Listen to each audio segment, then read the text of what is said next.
পিনাকি সাহেব ওখান থেকে উস্কানি দিয়েছেন ভাঙচুর করার জন্য দিয়েছে। পিনাকি ভট্টাচার্যের সঙ্গে এই সরকারের গুরুত্বপূর্ণ ব্যক্তিদের টেলিফোন আলাপ হয় না?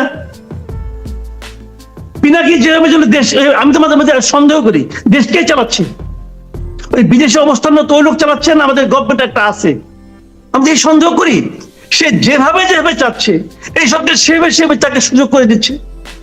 যখন সে বললো পিরিয়ড আর দরকার নেই থামো এখন, তখন সরকার উগ্র হয়ে গেল, শক্ত হয়ে গেল, না আর করা যাবে না। আগে তো বললো না, আগে বললো না কেন? এই পুরো জিনিসটা এরা বুঝে হোক না বুঝে হোক, ওই ভদ্রলোকের ওই যে একটা অশ্রাব্য কথাবার্তা বলে, ল্যাঙ্গুয়েজটা আল্লাহর রহমতে এমন ল্যাঙ্গুয়েজ শুনলে পুরো ওযু নষ্ট হয়ে যায়, সে ওইভাবে বলে, বলার মাধ্যমে কিছু কিছু মানুষ হয় তাদেরকে উত্তেজিত করে, অনেক হুজুরা তাদের পীর মনে করে, এবং এই ঘটনা ঘটছে। এবং সেটা পুরো জিনিসটা আলটিমেটলি কার অ্যাকাউন্টে যাচ্ছে? আমাদের দেশ অস্থিতিশীল হলে কার লাভ রে ভাই? কার লাভ? ইন্ডিয়ার লাভ। এবং তার প্রত্যেকটা কর্মকাণ্ডের এন্ড রেজাল্ট যাচ্ছে ইন্ডিয়ার পক্ষে। আমি দেখি আমার ভুল হতে পারে, আমি বলছি না আমি খুব ভালো বুঝছি, আমার ভুল হতে পারে, কিন্তু আমি এইভাবে ব্যাখ্যা করছি। এই ব্যাখ্যার একটা কাউন্টার ব্যাখ্যা দেন না আপনি। কেন আপনি এই বাড়ি ভাঙার মধ্যে কি অর্জন করলেন বলেন? আপনি কি অর্জন করলেন? মাঝখান থেকে এই জিনিসটা অর্জন করলেন, এখন ওরা বলবে যে এই মহিলাকে ফেরত দিলে সে রাজনৈতিক প্রতিহিংসার শিকার হবে, সে দেশে নাই, তারপরে তার বাড়ি ভেঙে ফেলা হয়, কত বড় পলিটিক্যাল সে ভিক্টিম হয়ে গেছে এখানে, এটা বলবে এখন ইন্ডিয়া। দেখেন লাভটা আমার কি হলো? আমার তো দরকার শেখ হাসিনাকে। আমার আপনি বাড়ি ভাঙবেন, সরকার যে কোনো সময় ভাঙতে পারতো, এই বাড়ি থেকে আগামীকালকে এসে নাকি উঠতে পারতো, সরকার যে কোনো সময় ভাঙতে পারতো। এখন কেন যখন তাকে নিয়ে আসার আমার প্রয়োজন তখন কেন এই সুযোগটা কে করে দিল? এটা একটা ভয়ঙ্কর, আমরা বলি তো আমি দেশ একটা ভয়ঙ্কর ষড়যন্ত্রের মধ্যে আছে, এবং এটা মানে কি বলবো, এটা কেন এই ষড়যন্ত্রের সবাই মাথা গোলাচ্ছে আমি জানি না। জি, এই কাজটা যে ভালো হয় নাই সেটা তো প্রধান উপদেষ্টা একদিনে দুইবার বিবৃতি দিয়ে বলেছে, সেটা একদিনে দুইবার বিবৃতি দিয়েছে, পরের দিন দুইবার। আর ফওয়াদ সাহেব যে কথাটা বলেন, ফওয়াদ ভাই কথা খুবই একমত যে উস্কানি কিন্তু দিয়েছে শেখ হাসিনা, আমি এটা সঙ্গে একমত। কিন্তু শেখ হাসিনা এখন যে বক্তৃতাটা দিল, সে যে মানে অনলাইনে আসলো, উস্কানির ঘোষণার আগে আসছে, ভাঙচুরের ঘোষণার আগে আসছে। ভাঙচুরের ঘোষণার ব্যাপারে এটা নিয়ে আপনার সোশ্যাল মিডিয়ায় বলা হয়েছে, পিনাকি সাহেব ওখান থেকে উস্কানি দিয়েছেন ভাঙচুর করার জন্য, প্ররোচনা দিয়েছেন। আমার কথা হলো শেখ হাসিনা উস্কানি দিয়েছে, শেখ হাসিনা কি আমার আয়ত্তের মধ্যে আছে, নিয়ন্ত্রণের মধ্যে আছে? নেই। পিনাকি সাহেব উস্কানি দিয়েছে, পিনাকি সাহেব কি আমার নিয়ন্ত্রণের মধ্যে আছে? নেই। আমার নিয়ন্ত্রণে কি আছে? আমার নিয়ন্ত্রণে আছে ধানমন্ডি এলাকাটা। আমি কেন সেটা হতে দেব? আমি কি সেটা হওয়ার জন্য, এই যে কথাটা ফওয়াদ ভাই বললেন যে মানুষের ট্রমাটাইজ হয়ে গেছে, মানুষের স্বাভাবিক বোধ বুদ্ধি লোপ তো পেয়েছে, অবশ্যই এটাকে সমর্থন করার কোনো সুযোগ নাই। উনিও কিন্তু মনে মনে সমর্থন করতে চান কিনা আমি জানি না, কিন্তু প্রকাশ্যে কিন্তু সমর্থন করেন নাই, কারণ করতে পারবেন না, উনি আইনের লোক, পারবেন না করতে, সমর্থন করার কোনো সুযোগ নাই। হ্যাঁ, একটা কথা বলছেন যে মানুষের মানসিক অবস্থাটা কি ছিল, সেটা যদি আমরা বুঝতে পারি তাহলে হয়তো এর কারণটা ধরতে পারবো। কারণটা আপনি ধরেন হিট অফ দ্য ধরেন আপনি একজন লোক এসে মনে করছে আমার খুবই একটা অপমান করলো, আমার একজন আত্মীয়কে, আমার স্ত্রীকে, আমার কন্যাকে খুব অপমান করলো, ধরলো, সে আমার আয়ত্তের মধ্যে আসলো, আমি নিজেকে নিয়ন্ত্রণ করতে পারলাম না, তাকে আমি একটা কোপ দিয়ে বসলাম। আমার মারাটাকে আপনি ইমোশনালি জাস্টিফাইড করতে পারলেন, লিগালি পারবেন? লিগালি পারবেন? রাষ্ট্র বিচার আইন এটা তো লিগালি চলবে। সেই লিগালি আমার গভর্নমেন্ট কি করেছে? কিচ্ছু করেনি, চুপচাপ বসে থাকছে। সেই বিবৃতিটা দেওয়ার পর তার মনে হয়েছে এটা বিবৃতি তো ঠিক হলো না, তার ঠিক 4-5 ঘন্টা পরে আরেকটা বিবৃতি, ওই দিন রাত্রে 1টার সময় বিবৃতি দিয়েছে একটা, আমি একদম হিসাব করে দেখছি 1টা 3 মিনিটে বিবৃতিটা পেয়েছি। তো অত রাতে বিবৃতি দিতে হলো কেন? বুঝতে পারছি ওটা ঠিক হয়নি। এই বিবৃতিটা সারা দুনিয়াকে খাওয়ানো যাবে না, এবং সারা দুনিয়াকে আজকেও খাওয়ানো যায়নি। গভর্নমেন্ট আমি মনে করি ফওয়াদ ভাই যেটা বললেন যে পোলাপানরা অনেকে শেখ হাসিনার ট্র্যাপে পড়েছে, আমি তো মনে করি যে গভর্নমেন্ট হিমসেলফ ট্র্যাপে পড়েছে। ক্ষতি হয়েছে কার? দেখেন, ক্ষতি হয়েছে বাড়িটা, ক্ষতি হয় না, বাড়ি ভাই একটা স্থাবর সম্পত্তি, যে কোনো সময় আবার উঠবে, ঠিক আছে? শেখ হাসিনা সে তো হাজার হাজার অপ্রাপ্ত করছে, একটু বুঝাই গেল আজকে, তাকে বিচারের মুখে আনলে তার কি পরিণতি হবে এটা বুঝতে আমার কোনো কষ্ট হচ্ছে না, এবং এটাই হওয়া উচিত, এটা নিয়ে আমার কোনো আপত্তি নাই। ক্ষতি হয়েছে ডক্টর ইউনূসের, ক্ষতি হয়েছে ডক্টর ইউনূসের ইমেজের, ক্ষতি হয়েছে ওনার গভর্নমেন্টের যে ইমেজ ইন্টারন্যাশনাল ছিল সেটা। কার লাভ? এটা হলে কার লাভ? আমার লাভ না, আমার লস। ব্যারিস্টার ফুয়াদের লস। লাভ কার? লাভ ইন্ডিয়ার। আর লাভ কার? ইন্ডিয়ার যারা চর আছে তাদের, যারা এজেন্ট আছে, ডিপ এজেন্ট তাদের। হ্যাঁ, নির্বাচনের উপরে আসলে অনেক কিছু প্রভাব ফেলবে। দেখেন, নির্বাচন নিয়ে এখন পর্যন্ত কিছু কথা আলোচনা হচ্ছেই না।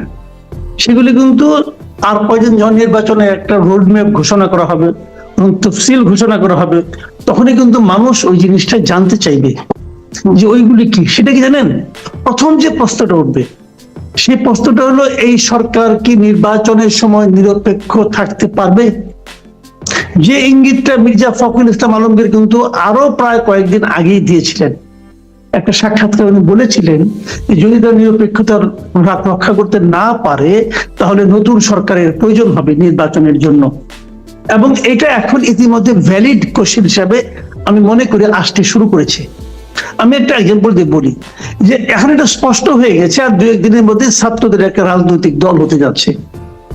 এবং এটাও স্পষ্ট যে প্রধান উপদেষ্টা ডক্টর মোহাম্মদ ইউনূস উনি ফিনান্সিয়াল টাইমসকে যে পডকাস্টে যে ইন্টারভিউ দিয়েছিলেন সেখানে উনি স্পষ্ট করেই বলেছেন যে ছাত্রদের এই রাজনৈতিক দল করার ব্যাপারে ওনার একটা আগ্রহ আছে, উৎসাহ আছে। উনি বরং এদেরকে উৎসাহ দিয়েছেন যে তোমরা একটা রাজনৈতিক দল করো। কেন দিলেন উৎসাহ? কারণ উনি চান যে ছাত্ররা একটা রাজনৈতিক দল করুক। উনি সবসময় তরুণ নেতৃত্বের কথা বলেন, হয়তো সেই জন্য উনি চেয়েছেন। অন্যায় কিছু না, কিন্তু তাহলে অন্যায় না হলো, বাস্তবতা হলো এটা যে ছাত্রদের সেই রাজনৈতিক দল অথবা তরুণ নেতৃত্বের সেই রাজনৈতিক দল, তার প্রতি ব্যক্তি ডক্টর ইউনূসের এক ধরনের পক্ষপাতিত্ব আছে, এটা আপনারা শেয়ার করতে পারবেন না, আছে।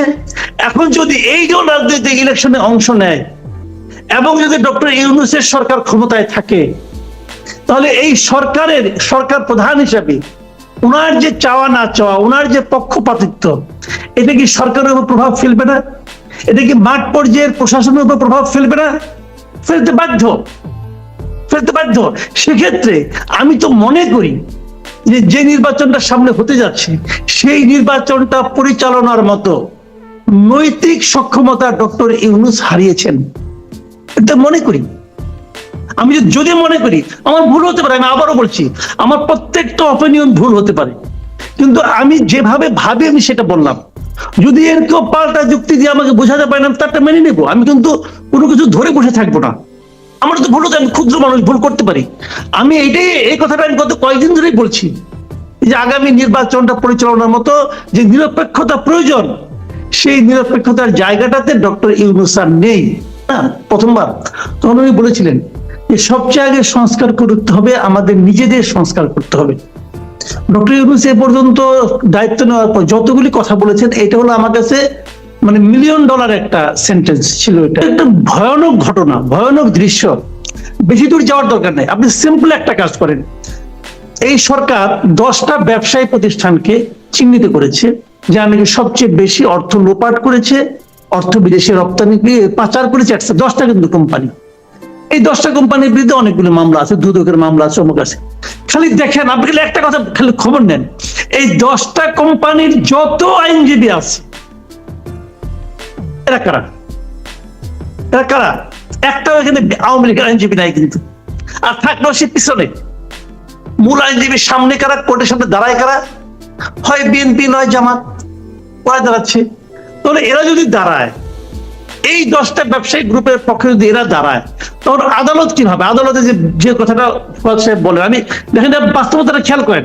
বিচারক কিন্তু আগের বিচারক অনেকে রয়ে গেছে, আওয়ামী লীগের সুবিধাপ্রাপ্ত বিচারক অনেকে রয়ে গেছে, তাদেরও তো অনেক রকম সমস্যা আছে। তারা যখন দেখবে তার সামনে একজন বিএনপির আইনজীবী নেতা দাঁড়িয়ে গেছে অথবা তার চেম্বার দাঁড়িয়ে গেছে, সে কি করবে রে ভাই? সে কি করবে? দোষ দিবেন, আপনি বলবেন যে এই বিচারক, এই বসুন্ধরা কেন ছাড়া পেয়ে গেল, ওবায়দুল করিম কেন ছাড়া পেয়ে গেল, বলবেন তো সালমান রহমানের ভ্যাকসিনকে কেন ছাড়া পেয়ে গেল, সব তো বলবেন এগুলো আপনারা। কিন্তু তাদের জন্য ছাড়া পেল অথবা এদেরকে ছাড়া পাইতে কে সহযোগিতা করলো? কেউ কি বলবে? কেউ বলছে? কোথায়? বসে ছাত্র আন্দোলন এখন বলে না কেন যে এই প্রতিষ্ঠানগুলো মামলা যারা লড়বে তারা কারা, তাদেরকে আমার চিনতে, তারা কি বিএনপি করে? যদি বলা হয় যে এই যে পক্ষে দাঁড়ালে পরে তুমি বিএনপি করতে পারবে না, সবাই বিএনপি ত্যাগ করবে কিন্তু মক্কেল ত্যাগ করবে না। এত টাকা বিএনপি ত্যাগ করবে রে ভাই, বললাম তো বিএনপি ত্যাগ করবে কিন্তু মক্কেল ত্যাগ করবে না। বিএনপির কোন আইনজীবী নেতা নাই যারা নাকি এই 10টা প্রতিষ্ঠানের মামলা করতেছে না? দেখান, হাত দেয় খুঁজে দেখান, ফজ সাহেব বলুক, সব জানি। তো এই যে পেইন গুলো, এই পেইন গুলো কি ডক্টর ইউনূসের সেই কথার সঙ্গে লাগছই না? আগে নিজেকে সংস্কার করেন। তার মানে আপনি তো এদেরকে টিকে রাখতে চাচ্ছেন, আপনি এদের কাছে চাঁদা নিচ্ছেন। বসুন্ধরা চাঁদা কেনা নিচ্ছে বলেন আপনি? এই আমাদের সাংবাদিকদের মধ্যে বিএনপি পন্থী সাংবাদিক কাদের গনি চৌধুরী, উনি চাকরি নিছে, জাস্ট চাকরি নিছে ওদেরকে রক্ষা করার জন্য। কি করছে বিএনপি তার ব্যাপারে? সে এখনো বিএফএস এর লিডার আছে।